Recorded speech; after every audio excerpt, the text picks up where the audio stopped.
Hello and welcome to another episode of Hornets Daily presented by Fan Arc, your one stop shop for all things Charlotte Hornets. I'm Vance Ballard, but as always, friends like you call me VB. Be sure to hit that subscribe, leave a like and a comment in the comments section. We'll get into those. As I mentioned often, we'll dive deeper as we move later into the videos to discuss your guys' thoughts and how the chat is feeling. It's a very special 4th of July episode today, and it's fitting because the Hornets have certainly provided some fireworks this far into the summer. The re-signing of Trey Mann, along with the additions of Colin Sexton, Pat Connaughton, Spencer Dinwiddie, and Mason Plumlee, added together with the 2025 draft class, and the Hornets are starting to put the Eastern Conference on notice.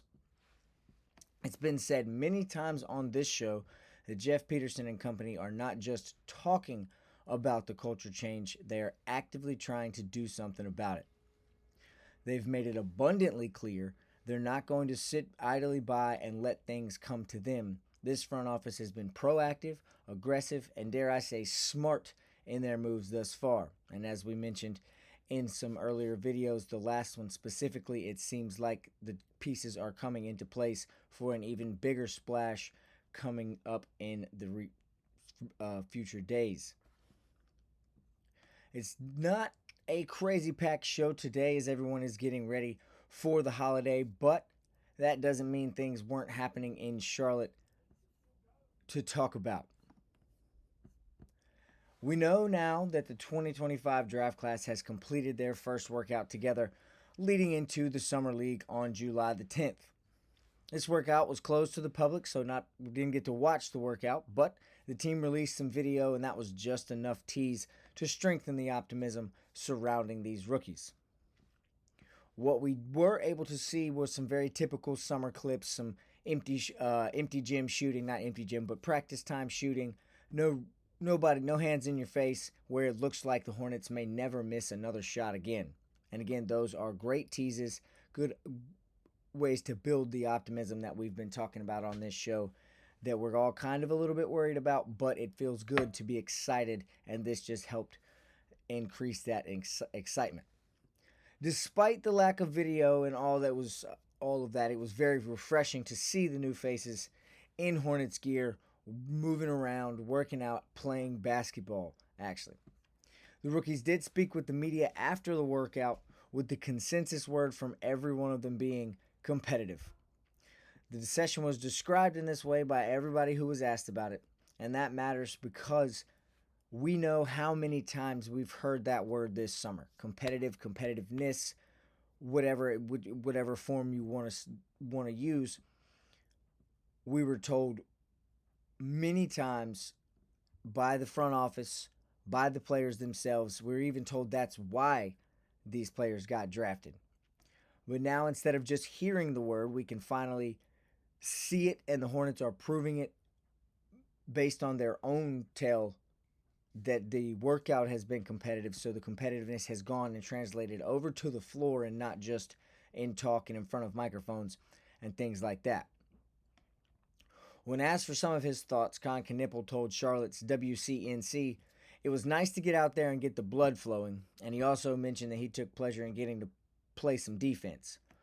That's good to hear because we all know the questions looming about the Hornets defensively, so it's nice to see that they're excited to get out there and work on that. Liam McNeely also had nothing but good things to say after the workout, and he capped it all off by saying, "I'm living the dream." Sion James, who we know signed his 4-year $9.97 million deal for the 33rd overall pick, said at the end of the day, you just want to play basketball, and it was nice to let the main thing be the main thing. Again, good sound bites, good things to hear from these rookies. I'm excited about them wanting to play some defense. That's good. I know Sion James, that's kind of Duke talk there, let the main thing be the main thing, but it's good to see his focus is still on basketball as well. As we said, this workout will lead into the Summer League roster, traveling out to Vegas to continue to prepare for July 10th and the week of Summer League that is on the way. Speaking of Summer League, it's time to begin our overview of the Summer League roster. In our last video, I gave you the players on the Summer League roster, but also said that we'd go a little deeper into some of the guys that could be under the most, for lack of a better word, pressure, or could have the most eyes on them and could just have the biggest impact on the Summer League and regular season rosters as well. Today, we're going to start with one of the more known players on this Summer League roster, as Hornets fans are very familiar with this name. Someone I think who is the clear favorite for most watched during the Summer League in terms of on the Hornets roster. That is Tajon Salons. The 2024 6th overall pick, Salons was known to be a more long-term prospect than a right-now guy when he was selected. It wasn't necessarily a Con Knipple, Liam McNeely, Sion James, Ryan Kalkbrenner situation where each of those guys may be able to be plugged in and played right now. They're more NBA ready. The 6'9 Frenchman just wasn't that when he was drafted. Now, he's still only 19 years old, and it does remain to be seen exactly what his ceiling can be.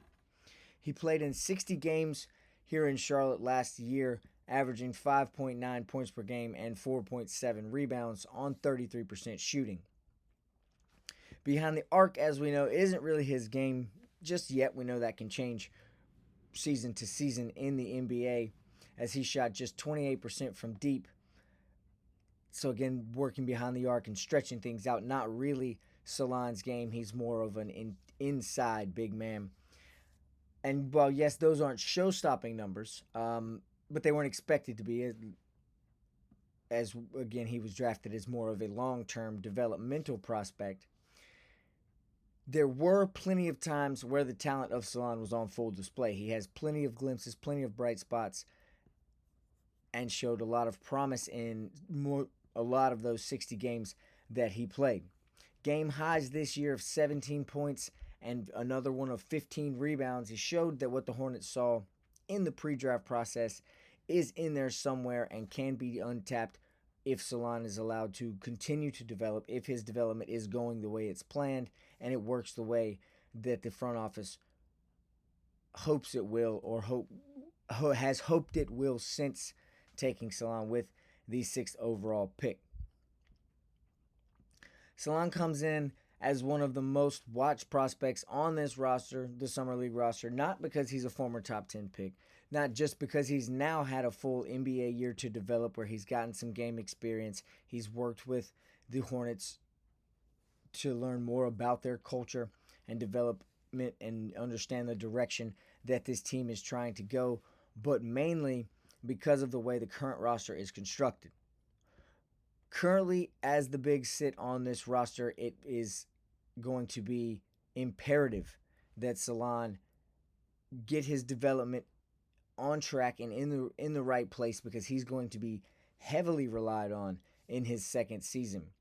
Right now, it appears depth chart wise, if you were to make one of those, Salons would be the backup center. It would be Diabate starting things off, and then right behind him is going to be Salons, maybe Plumlee. You've also got Kalkbrenner in there, but that pretty much does it for bigs on the roster in Charlotte at the moment. And now I know I've said a couple times in some other videos, hinted at it earlier in this one, the pieces are in place. It does maybe feel like Jeff Peterson is going to try and make one more move to acquire another big man, but if not, the way the roster currently sits, like I say, Salons is going to be heavily relied on inside to be an important piece of this Hornets roster, to play impactful and important minutes on a team that appears to be very much attempting to make themselves a playoff contender. Now, if Salons can take that next step and make himself a productive piece, that'll only help the cause. It will only increase the attempts to make themselves a playoff team, playoff bound, maybe even make some noise in the playoffs if Salons can develop into what you expect out of a number 6 overall pick, in addition to this year's draft picks as well. If he's able to have a good showing and put on display that his development is going as planned, as we expected it to, as the Hornets told us it was going to, it'll be a very good sign leading into the regular season again, especially if no more moves are made to acquire a proven big man. And I sound like a broken record with the proven big man thing. Also, with my excitement towards the Summer League roster, but I'm going to say it once again, I am very, excited about this Summer League roster and the chance to get to watch the future here in Charlotte finally play some basketball and see what they're going to be able to do against potential other NBA talent. It's going to be a lot of fun to watch, but I think it'll also be extremely informative for the last reason.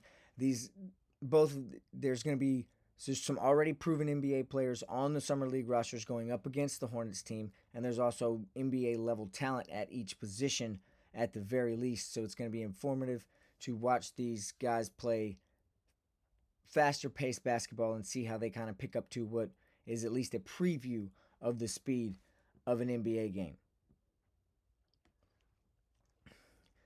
Again, it's not going to be necessarily to know if these guys are going to be ready to play tomorrow. That's not what I'm trying to say here. Is if we come out of summer league going, we've got 4 NBA starters out of the first round of the draft. That's not what I'm getting at. It's more is the Hornets development system working like we were told it's going to, like everyone hopes it is the development there from one point to another throughout this summer league? Will the rookies develop in the short amount of time that they have? How will we see guys like Salon, KJ Simpson, who we'll get at into one of our other later videos coming up? What's their development process look like? And that's going to speak on this new regime in Charlotte, and again, even further towards the new culture direction they're trying to build here with the Hornets. Well, folks, as we mentioned, not a super packed show today going into the 4th of July. That's going to do it for this very special Independence Day episode of Hornets Daily. Happy 4th of July, everyone. Be sure to have a good time, enjoy everything, and get ready for the Hornets Summer League season. Be sure again to leave a like and a comment. Hit that subscribe button. And again, as we continue to get some comments in and some thoughts from you guys, we will speak further about those. We'll chat a little bit more with you as the series progresses. As always, for Hornets Daily, I'm Vance Ballard. Have a great 4th of July, everyone, and we'll see you back here on Monday to discuss more Charlotte Hornets.